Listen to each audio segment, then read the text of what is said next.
चलो जलाए दीप वहां जहां अभी भी अंधेरा है। हमारे समाज के जो शोषित है, पीड़ित है, दलित है, जिनको किसी भी प्रकार की वैद्यकीय सुविधाएं उपलब्ध नहीं है, उन लोगों की सेवा करने के भाव से आप सब कार्य कर रहे हैं। और 1977 में ये नेशनल मेडिकल ऑर्गेनाइजेशन की स्थापना हुई है। काम लगातार बढ़ रहा है और अनेक लोग इस कार्य को समर्पित भाव से कर रहे हैं। मेरा विश्वास है कि ये कार्य करने के लिए विशेष रूप से क्यों करना चाहिए, इसके बारे में आपके मन में भाव बहुत स्पष्ट है। आज हमारे समाज में जो समाज के आखिरी पायदान पर जो आखिरी व्यक्ति खड़ा है, जो सामाजिक, आर्थिक, शैक्षणिक दृष्टि से पिछड़ा हुआ है, जिसके पास रहने के लिए मकान नहीं है, खाने के लिए रोटी नहीं है, शरीर पर कपड़ा नहीं है, उस दरिद्र नारायण को भगवान मानकर हम उसकी निरंतर सेवा करते रहे। ये पंडित दीनदयाल उपाध्याय जी का सामाजिक आर्थिक चिंतन अंत्योदय के रूप में प्रसिद्ध है। और मुझे लगता है कि यही हमारे सबके जीवन में ये संस्कार और विचार बहुत महत्वपूर्ण है। Social consciousness, social responsibility and social awareness, इन 3 शब्दों का प्रयोग बहुत बार होता है, पर संवेदनशीलता का परिचय जब होता है, जब हम खुद अपने जीवन में ऐसा कुछ काम करते हैं, तब वो हमारे संवेदनशीलता का प्रतीक है। मुझे बहुत खुशी है कि आप जैसे लोग अपने करियर में अच्छी प्रैक्टिस करते समय कहीं ना कहीं ये सोशल रिस्पॉन्सिबिलिटी, सोशल अवेयरनेस, इसका ध्यान में रखकर सेवा का काम कर रहे हैं। हमारा देश बहुत बड़ा है और जितना देश बड़ा है उसने देश की समस्याएं भी बहुत बड़ी है। शिक्षा के क्षेत्र में, सेवा के क्षेत्र में, विकास के क्षेत्र में, कृषि के क्षेत्र में बहुत कार्य करने की आवश्यकता है। हम सब मिलकर जितना भी काम करेंगे उतना कम है। मैं भी जब से राजनीति में आया हूं, ये काम लगातार प्राथमिकता से करते आया हूं। और ये करते समय, जब भी काम करते समय ये अनुभव करता हूं कि हम लोग तो काम जिनकी सेवा कर रहे हैं उससे कई गुना लोगों की इसकी आवश्यकता है। और इसलिए आज गरीबी के कारण बहुत से लोग वैद्यकीय सुविधाएं उनके पास नहीं पहुंच सकती। मेरा आज जनता दरबार था और उसमें एक छोटा बच्चा आया था और जिसकी उम्र जो थी वो मुश्किल से 12-13 साल थी। उसके माता पिता साथ में आए थे। हार्ट ट्रांसप्लांट करना था और हार्ट ट्रांसप्लांट करने की सुविधा नागपुर में एक ही जगह है, पर उसका खर्चा 25 से 35 लाख रुपए है। वो ये कर नहीं सकता था। माता पिता ने मुझे कहा कि अब हमें कोई इलाज ही नहीं मिलता कि अब क्या करना चाहिए। सरकार की सभी योजना में आज हमारे पास पैसे की जो कुछ अनुदान सरकार की तरफ से मिलता है उसकी मर्यादा है। यानी मैंने देखा कि उस लड़के को अब मृत्यु के तरफ जाने के सिवा कोई मार्ग नहीं है। लीवर ट्रांसप्लांट करना, कहाँ करना, ये समस्या थी। मैं थोड़ी देर रुक गया। फिर मैंने उसको पूछा कि दिल्ली के एम्स में क्यों नहीं करते? तो बोले ट्रीटमेंट लेने के बाद 1 साल वहाँ रुकना पड़ेगा, तो हम कहाँ जाएंगे? तो मैंने कहा आप एक काम करो, 1 साल रुकने की, रहने की, खाने की व्यवस्था मेरे घर पर मैं आपके करूँगा, पर आप दिल्ली आइए और एम्स में हम कोशिश करेंगे और इसकी जान बचेगी। रोज मुझे अनुभव आता है कि ये मैं अभी तक हजारों के प्रमाण में हार्ट के ऑपरेशन कर चुका हूँ। अनेक लोगों को पैर लगाने का कार्य हुआ।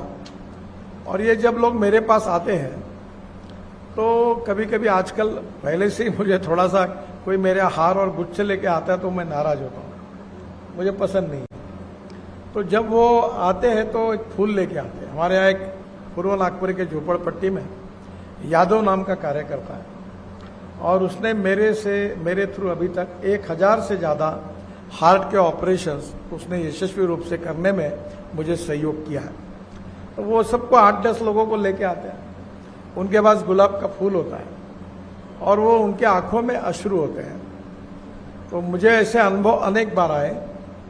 और जब मेरा एक्सीडेंट हुआ था तो वेल डिसिप्लिन एक्सीडेंट हुआ 10-12 गाड़ियों के साथ, और जो गाड़ी है पूरी ट्रक के नीचे चली गई, पर हम लोग, मैं, मेरी पत्नी, मेरे बच्चे, हम सब बच गए। इसका कारण जब लोग गाड़ी देखते हैं तो बोलते थे ये संभव ही नहीं कि ये कैसे पैसे बच गए। तो मैंने एक को कहा कि मैं इसलिए बच गया हूं कि जिन लोगों की सेवा करने का मुझे मौका मिला, उनके आशीर्वाद जो मुझे मिले, उसके कारण ही मेरी जान बच गई।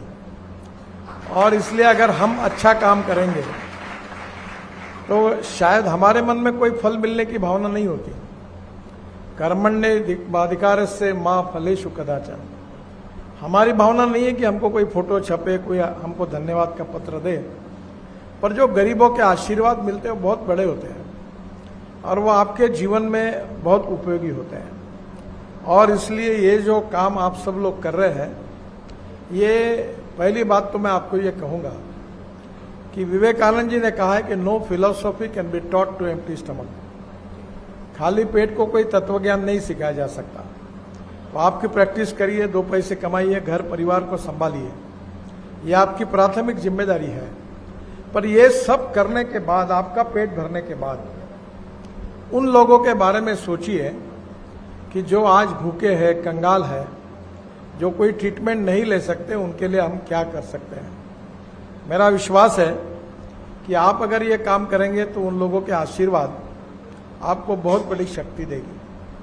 आजकल पूरे विश्व में एक बहुत बड़े बातों की चर्चा हो रही है। जो भूटान के प्रधानमंत्री जी थे, उन्होंने यूनो में भाषण दिया था और उन्होंने इस बात का उल्लेख किया कि आज विश्व को happy domestic happy human index, ये हमको डेवलप करना है। ये डोमेस्टिक हैप्पी ह्यूमन इंडेक्स क्या है, सुखांक क्या है?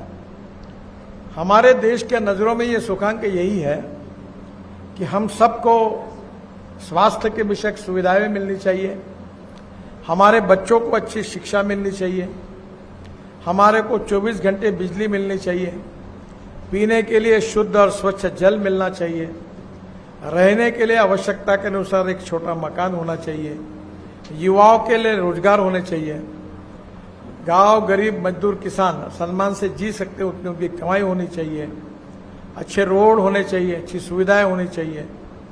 अगर हम एयरपोर्ट हो, रोड हो, रेलवे स्टेशन हो, बसेस हो, हम क्या उम्मीद करते हैं? हम हर चीज में कंफर्ट्स देखते हैं। तो maximum comforts to the maximum number of people with the different ways, यही सुखांक है। क्या हम ये समाज का सुखांक बढ़ाने के लिए एक व्यक्ति के रूप में हम क्या कर सकते हैं, हम कितना कर सकते हैं, ये महत्वपूर्ण है। तो मुझे एक व्यक्ति ने कहा कि समस्या तो इतनी बड़ी ज्यादा है, आप कहते हो, तो मैं अकेला क्या करूंगा? तो मैंने कहा, एक जैन गुरु थे, उनके भाषण सुनने के लिए मैं गया था। तब उन्होंने एक कविता गाई थी कि एक गांव में बहुत बड़ी आग लग गई, सब अफरा तफरी मच गई, लोग इधर से उधर दौड़ने लगे, कुछ लोग घर से पानी की बाल्टियां भर भर के लाने लगे, कुछ लोगों ने फायर ब्रिगेड को बुलाया, फायर ब्रिगेड के बम भी वहां पहुंच गए और आग बुझाने की सब कोशिश कर रहे थे। उसी समय एक छोटी सी चिमनी जो दूर बैठी थी, उसने देखा कि आग जल रही है, गांव बेचिराख हो रहा है। वो एक तालाब में गई, अपने चोंच में उसने पानी लिया और जाकर उस अंगार पर उसने डाली। तब एक कौवे ने उसको पूछा, तू तो बड़ी शानी हो गई हो, तेरे इतने से छोटे से पानी से क्या फर्क पड़ने वाला है, काय के लिए तू ये कर रही हो, क्या फर्क पड़ने वाला है? तब उसने एक जवाब दिया कि बोले, इस आग का जब इतिहास लिखा जाएगा तो मेरा नाम आग लगाने वालों में नहीं, आग बुझाने वालों में होगा। और यही बात अगर हर व्यक्ति ने तय की कि हम जितना हमसे होता है करेंगे तो बहुत बड़ा काम खड़ा हो सकता है और इस काम को शक्ति भी बहुत मिलती है। और मैं मेरे अनुभव से बताता हूं कि ये काम ऐसा है कि आपको, मैं राजनीति में हूं, वोट चाहिए लोगों के। मैं आपको बताता हूं कि मुझे कोई पोस्टर बैनर लगाने की जरूरत नहीं है, ना कोई झूठे आश्वासन देने की जरूरत है, न जात पात की राजनीति की जरूरत है। अगर मैं अच्छा काम करते रहूंगा तो जो लोग हैं वो निरपेक्ष भाव से मेरे पीछे खड़े रहते हैं। जात, पंथ, धर्म, भाषा, सेक्स किसी का विचार न करता खड़े रहते हैं, क्योंकि उन हजारों लोगों को मैं निरपेक्ष भाव से जब उनकी मदद करने की कोशिश, आज ही मुझे बहुत खुशी है कि आज ही मेरे कार्यालय में एक लड़का आया था और वो लड़का बहुत ही बीमार था। हमारे संजय चौधरी डॉक्टर जो सक्कादरा चौक में है, वो इतने अच्छे डॉक्टर है और इतने बड़े ह्यूमन बीइंग हैं कि मैं जितने लोगों को भेजता हूं वो 1 रुपया नहीं लेते। मैंने उनको कहा कि भाई जितना देता है उतना तो ले लो। बोले नहीं, मेरे पास कोई कमी नहीं है। उस लड़के का बिल 3.5 लाख रुपए का हुआ। उत्तर नागपुर के झोपड़पट्टी में रहने वाला था। उन्होंने निःशुल्क 1 रुपया न लेते उसकी पूरी ट्रीटमेंट पूरी की और लड़का अच्छा हुआ और आज मेरे ऑफिस पर मुझे मिलने के लिए आया था। ऐसे हजारों लाखों की कहानी मैं रोज देखता हूं। उनके आशीर्वाद, उनकी शुभकामनाएं, यही सबसे जीवन का बड़ा कैपिटल होता है। कुछ दिन पहले मैं बीबीसी में इंटरव्यू दे रहा था, तो पूछने वाले ने मुझे पूछा कि आपके जीवन में आपने सबसे अच्छा काम कौन सा किया है। तो उसको लगा कि मैंने बहुत टनल्स बनाई, रोड बनाए, ब्रिजेस बनाए, 7 वर्ल्ड रिकॉर्ड हो गए, मुझे 11 डिलीट मिली है, डॉक्टरेट मिली है। तो स्वाभाविक रूप से कोई ना कोई काम वो एक्सपेक्ट कर रही थी। तो मैंने कहा नहीं, मेरे जीवन में सबसे अच्छा काम हुआ कि मैं जब बचपन में अपनी माँ और बहनों के साथ, मैं यहाँ महल में रहता था और यहाँ से लेकर मैं स्टेशन पर जाता था मामा के घर जाने के लिए अमरावती। तो ये जो तिलक पुतला है इसमें ऐसा चढ़ाव है, वो भारतीय जनता पार्टी के जब कार्यालय जहाँ बन रहा है, तो रिक्शे वाला उतर जाता था, हम 4 लोग बड़े थकते थकते बेचारा हमको खींचता था। आखिर मैं भी उतर जाके उसको पीछे से धक्का मारता था। तो उस छोटी सी घटना ने मेरे मन में बहुत परिणाम किया था और ये मुझे लगा कि ये कितना मानवीय शोषण है कि आदमी आदमी को ढोता है। और बंगाल वगैरह में तो ऐसी स्थिति है कि कंधे पे जू रखकर आदमी को ढोने का काम होता था।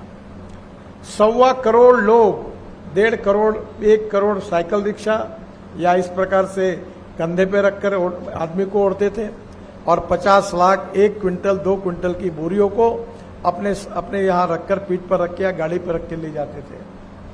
तब मैंने देखा, इसमें मैं जब मंत्री बना 2014 में ट्रांसपोर्ट मंत्री, तो मैंने IIT के डायरेक्टर्स को बुलाया, एक्सपर्ट ऑटोमोबाइल इंजीनियरिंग वाले एक्सपर्ट को बुलाया और मैंने कहा ये बदल नहीं सकता, इसके लिए कोई सोल्यूशन नहीं है। तो IIT का यंग इंजीनियर था, बोले हाँ, इसका सोल्यूशन है मैकेनिक्स ड्रिवन ई रिक्शा।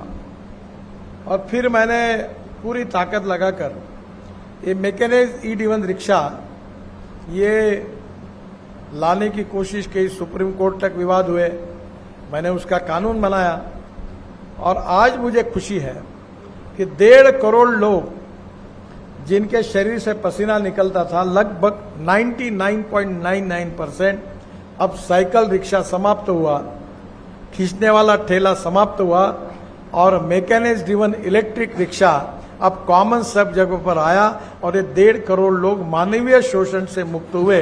तो मैं मानता था कि मेरे लाइफ में ये सबसे अच्छा काम हुआ। मैंने मर्सिडीज की इलेक्ट्रिक गाड़ी लॉन्च की, बड़े बड़े कंपनियों की स्कूटर्स, गाड़ी, मैं ट्रांसपोर्ट मंत्री, ऑटोमोबाइल इंडस्ट्री मेरे पास है। Flex engine, ethanol, methanol, biodiesel, LNG, CNG, अब हाइड्रोजन की गाड़ी में भी मैं घूमता हूं दिल्ली में, क्योंकि मैं पेट्रोल डीजल के खिलाफ प्रचार करता हूं। पर ये सब होते हुए भी ये एक साइकिल रिक्शा वाली जो जख्म थी मेरे संवेदनशील के मन पर हुई थी कि ये गलत प्रथा, ये समाप्त होनी चाहिए। टेक्नोलॉजी के कारण वो प्रथा बंद हुई। धीरे धीरे हमें समाज के ऐसे ही लोगों की छोटे छोटे दुख दर्द को मिटाना है और इसलिए मैंने अपने ऑफिस में, मैं जहाँ बैठता हूँ उसके सामने में एक बोर्ड पे एक गीत लिखा हुआ है ताकि मैं भूल न जाऊं। वो गीत यही है कि मनसा सततम स्मरणीयम, वचसा सततम वदनीयम, लोक हितम मम करणीयम। जैसा पहले मैंने कहा था कि चलो जलाए दीप वहां जहां अभी भी अंधेरा है, वैसा ये कि मैं हर समय ये स्मरण करता रहूंगा, और मैं कोई साधु सन्यासी नहीं हूं, त्यागी तपस्वी नहीं हूं।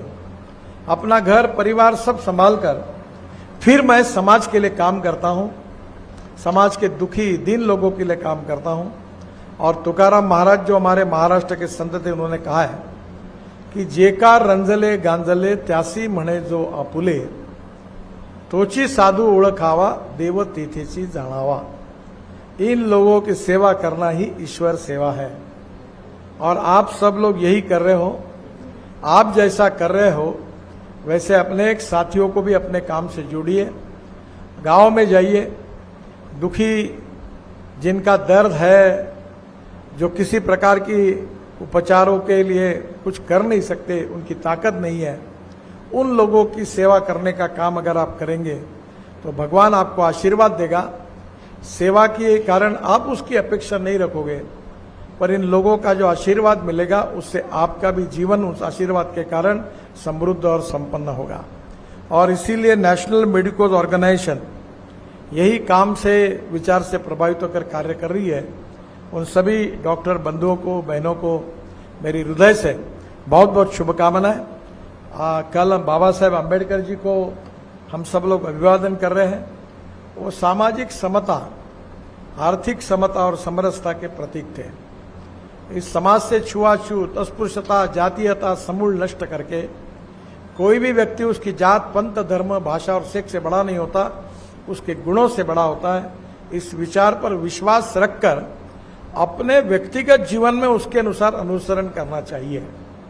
और बाबा साहब का यही सपना था कि ये दलित पीड़ित शोषित समाज सम्मान पूर्वक रीति से समाज के मुख्य प्रवाह में आए और प्रगति और विकास की ओर आगे बढ़े।